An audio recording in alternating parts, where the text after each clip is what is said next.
The first thing these movies always do is take the car that everyone likes and change it and make it futuristic and weird looking. Well, let's not do that. Why don't we keep the one thing people really, really, really like and recognize about this and try to salvage it? We wanted a car that you could possibly see driving down the street and maybe not think it was a superhero car. It could blend into traffic and not get pulled over by a cop along the way. You could believe it's just a cool looking car. The Green Hornet car, I'm happy to say, is going to be a 1965 Imperial. We've been searching all over the United States for these cars. We're up to, I think, 16 of them now. The car gets here, the next stage is the guys start ripping everything out of it. Once the car arrives, it instantly goes to our teardown stage, which is right here.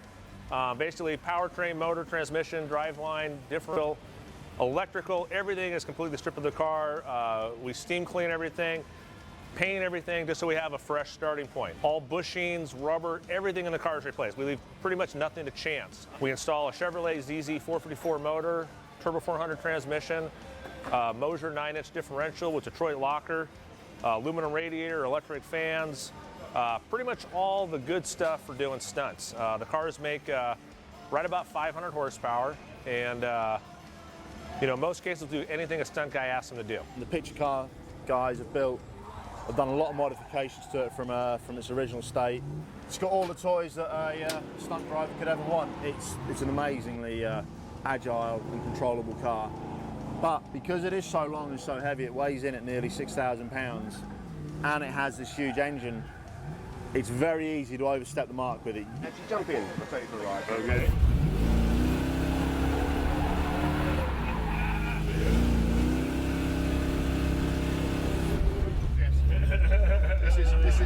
This is someone else.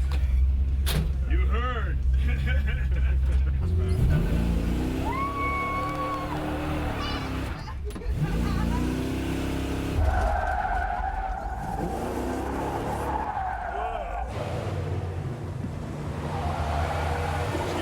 It's okay. Jesus Christ. This meeting is about the weapons the car will have, how many different versions of the car there might be, what they need to do practically, what we might do with visual effects, just kind of a general, the first kind of large discussion about what armaments this car will actually have in the movie.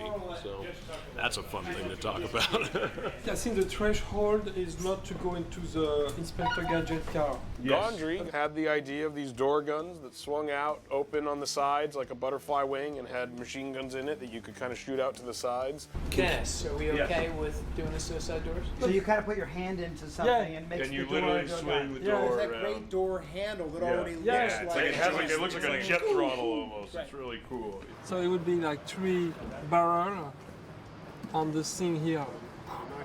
The original one had missiles, so we put in missiles. Rocket launcher from the center front green. These were the rockets, right? With little green tips. Wait, then what's above? We really wanted huge machine guns. That was something, the original Beauty didn't have that awesome machine gun. And at first we had ones like this, then we had ones like this, and then Neil Moritz, Fast and Furious style. Just said, like make bigger. it bigger. Yeah, Just make it as and- big as it physically could be. It's a little The Saint-Etienne. What if the Machine Neguer MG34? Oh, that looks rad. I mean, if you like It's good the enough sort for of- Nazi if you like Germany. the venting tube, that's just a piece of. So you want something with like a chain feed, right? This is fun. That's cool. I like that it looks less like a gun that's made to be on a car and like they attached a gun onto a car. We wanted it to be done in a way that you could believe these guys could do it. That was the most important thing. That when you see those machine guns rise up, it doesn't feel like they have access to some technology that you or I don't have access to. It should just feel like they have more money than you and I have.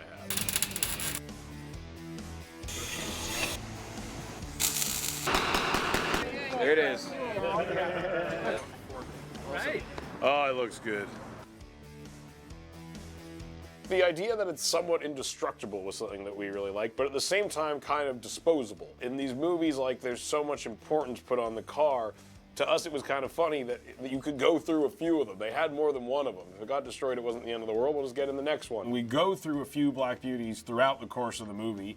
A few get destroyed and whatnot. So I think all in all, they had to build around 30 of these cars. And different ones did different things. Some had machine guns that moved, some had the doors that opened, some had interiors that looked right. Some were like stunt cars that could drive really well. One was half a Black Beauty. One was an ice cream truck. That's a weird one. Exactly. The Black Beauty shows up today. Machine guns blazing. The first day, we rammed one into a wall and destroyed it.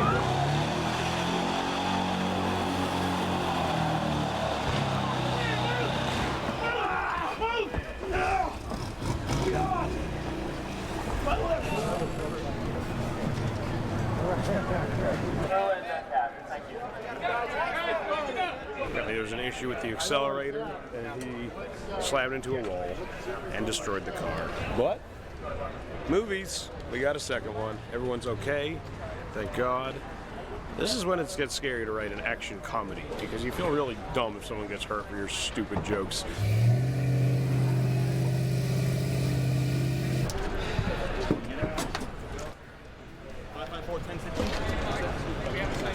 That car, actually, I was quite surprised, drove away afterwards.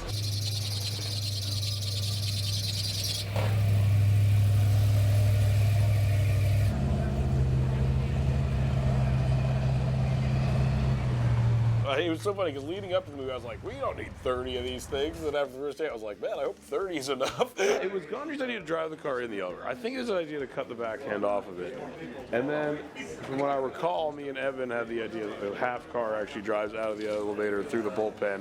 And then we started getting into the idea that the car just becomes less and less as the movie goes on. And like, the scene starts with a perfect condition Black Beauty, and by the end, it's literally just 2 seats hanging from a tree. But it looks weird. It reminds me of Gary Sinise's legs in Forrest Gump for some reason. Like, it looks like they're digitally halved.